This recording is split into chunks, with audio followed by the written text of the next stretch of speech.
Olá, eu sou o Leandro, eu sou professor de Ciências do Sistema Municipal de Educação de Barretos. O título da aula que eu vou apresentar é Locomoção, com uma ênfase aos ossos. A locomoção está relacionada principalmente com o sistema ósseo, ou seja, os ossos, e o sistema muscular, ou seja, os músculos. Na verdade, essa aula tratará sobre a movimentação. Dentro da movimentação, nós temos a locomoção, que é a mesma coisa que nós nos deslocarmos. O deslocamento consiste em você sair de um lugar e ir até o outro. Por exemplo, sair de casa e ir até a escola, sair do seu quarto e ir até a cozinha. A movimentação, ela inclui também nós movimentarmos as partes do corpo, como por exemplo os braços, a cabeça, e não necessariamente a movimentação leva ao deslocamento. Bom, quando nós falamos sobre inclusão social, nós falamos sobre o direito à cidadania de todos os grupos presentes dentro de uma sociedade. A acessibilidade de pessoas que apresentam a mobilidade reduzida, como por exemplo pessoas que precisam utilizar a cadeira de rodas. Esse tipo de situação ela é normatizada. Existem normas dentro da Lei 10.098 de 2000 que estabelece regras, padrões de acessibilidade para pessoas que têm mobilidade reduzida em espaços públicos, como por exemplo praças, prédios, como por exemplo ambiente escolar, como por exemplo meios de locomoção como ônibus. Nessas três figuras, nós estamos observando situações onde a mobilidade é comprometida e a lei não está sendo cumprida. Na figura, no canto superior esquerdo, uma pessoa tentando subir uma sarjeta e não tendo aquela rampa de acesso.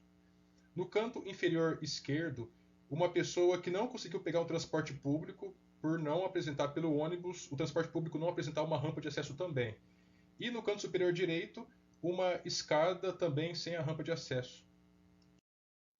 Bom, quando eu falo sobre o sistema locomotor, eu falo do sistema esquelético, que no caso humano apresenta 206 diferentes tipos de ossos, em outros animais, outras quantidades de ossos.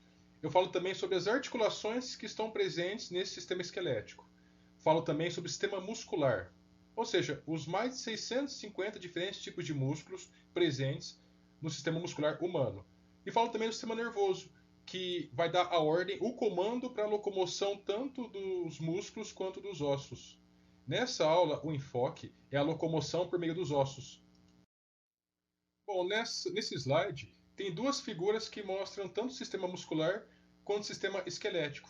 Na figura à esquerda, essa imagem um pouco mais próxima da gente se refere ao sistema muscular. A imagem mais distante, essa terceira imagem, se refere ao sistema esquelético. Na imagem da direita, nós temos uma pessoa com posição de corrida, ela correndo, e a movimentação da perna que permite esse tipo de ação. Os músculos da coxa, o osso abaixo da coxa, que é o fêmur, e a articulação do joelho que permite a corrida. Bom, já que o objetivo da aula é a locomoção por meio do esqueleto, nessas três figuras apresentamos o esqueleto humano. Na figura à esquerda, nós temos todos os 206 diferentes tipos de ossos presentes no esqueleto humano. E na figura central e à esquerda, nós temos o esqueleto apendicular e o esqueleto axial. O esqueleto apendicular se refere aos membros, ao braço, ao antebraço, às mãos, à perna, aos pés, à clavícula também e à escápula. E os demais ossos próximos associados a esses ossos que eu acabei de falar. No esqueleto axial, à direita, é formado principalmente pelo crânio, os diversos ossos presentes no crânio, na mandíbula, a coluna vertebral e as costelas, e há um osso central que liga as costelas da direita e da esquerda, que é o externo. Bom, quando eu falo de esqueleto humano e de outros animais também, como os demais mamíferos, como peixes, como anfíbios, exemplo sapo, como répteis, exemplo cobras, como aves, nós falamos sobre esqueleto interno. O nosso esqueleto fica dentro do nosso corpo. É um endoesqueleto, onde endo significa internamente. Mas alguns animais apresentam esqueleto externo, exoesqueleto, como por exemplo os insetos. Nessa figura eu coloquei o exemplo de um inseto, um besouro, como aracnídeos, aranhas, e alguns crustáceos também, desculpa, todos os crustáceos, como por exemplo a lagosta nessa figura. Todos apresentam exoesqueleto. Quando acidentalmente nós pisamos num inseto como um besouro, nós ouvimos um pequeno estralo, um crack, e esse estralo se refere à quebra do seu exoesqueleto. Bom, agora eu vou falar um pouco sobre o esqueleto dos vertebrados. Animais vertebrados são animais que apresentam vértebras, como por exemplo os peixes, anfíbios, como por exemplo o sapo, a rã, a salamandra, répteis, como por exemplo o crocodilo, tartaruga, lagarto, aves e mamíferos. Existem dois tipos de esqueletos básicos: aquele que tem principalmente cartilagem e aquele que tem principalmente ossos ricos em cálcio e fósforo. Bom, os animais que apresentam principalmente ossos cartilaginosos são alguns peixes, como por exemplo o tubarão e a raia. Os demais animais apresentam ossos predominantemente, principalmente ósseo, ricos, como eu disse, em cálcio e fósforo. Bom, nessa figura eu mostro a diferença de ossos humanos. À esquerda nós temos osso infantil, à direita um osso adulto. Esses ossos apresentam basicamente dois tipos de regiões. Na parte superior, indicado por essa seta avermelhada, nós temos a epífise, que é uma região dilatada do osso. Na região central, nós temos esse cilindro chamado de diáfise. Bom, na epífise, logo acima, a figura representa uma parte azulada chamada de cartilagem articular, conforme apresento nessa figura. É uma região que mantém contato com os ossos vizinhos. É uma região de articulação, ou seja, há atrito entre ossos, que se não houvesse essa cartilagem, haveria o desgaste desses ossos.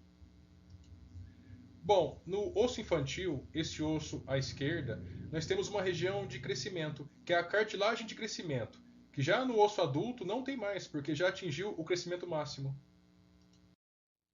Agora, um aspecto muito importante do sistema esquelético humano e de outros animais são as articulações.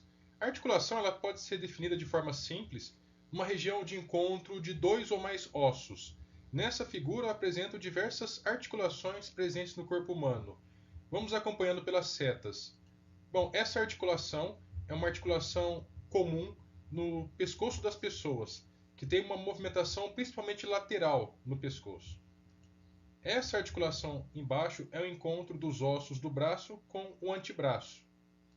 Essa outra articulação presente nos ossos, nas articulações dos dedos. Essa outra entre a cintura escapular e o braço. Essa outra articulação é o encontro dos ossos presentes no punho.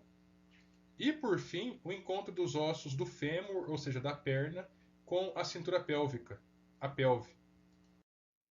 Bom, nessa figura eu apresento os principais componentes das articulações.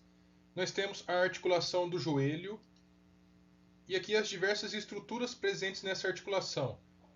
Bom, vamos começar falando dos ligamentos. Os ligamentos eles são formados a partir de tecido conjuntivo fibroso, que são cordões bem resistentes e que mantêm os ossos de uma articulação firmes nos seus respectivos lugares. Com o rompimento desses ligamentos, facilita o deslocamento da articulação, e aí levando a vários prejuízos e dificuldade na locomoção das pessoas. Bom, o segundo componente é a cartilagem. A cartilagem é um tecido conjuntivo bem macio que diminui o atrito entre os ossos. Sem a cartilagem, ocorrendo atrito entre os ossos, pode ter o seu desgaste e também levar a problemas para a pessoa e dificuldade na sua locomoção. Bom, o terceiro componente, os tendões.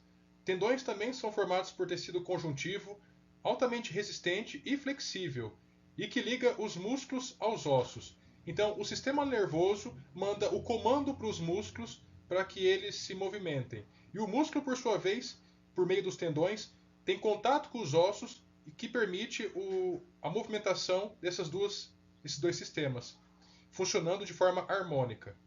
E por fim, agora os meniscos.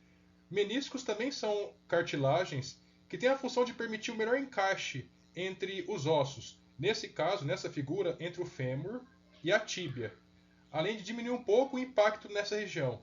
Quando nós, por exemplo, damos saltos muito comuns em esportes, os meniscos são estruturas que absorvem um pouco esse impacto. Bom, os ossos eles são compostos por uma grande quantidade de diferentes componentes, que podemos citar células, diferentes células vivas, como por exemplo osteócitos, osteoblastos, osteoclastos, onde cada célula executa diferentes funções, algumas relacionadas com a remoção de ossos novos e a renovação de outros, o desenvolvimento ou a proliferação de células ósseas para o seu crescimento e desenvolvimento, e reparos, no caso, por exemplo, de fraturas. Os componentes importantes nos ossos que conferem resistência é principalmente as substâncias minerais, como por exemplo o fosfato de cálcio, e também algumas fibras proteicas. O fosfato de cálcio ele pode ser obtido principalmente a partir de leite e os seus derivados, como por exemplo o queijo. Nós temos uma proteína muito importante nos ossos, que é o colágeno, que confere elasticidade para essa estrutura.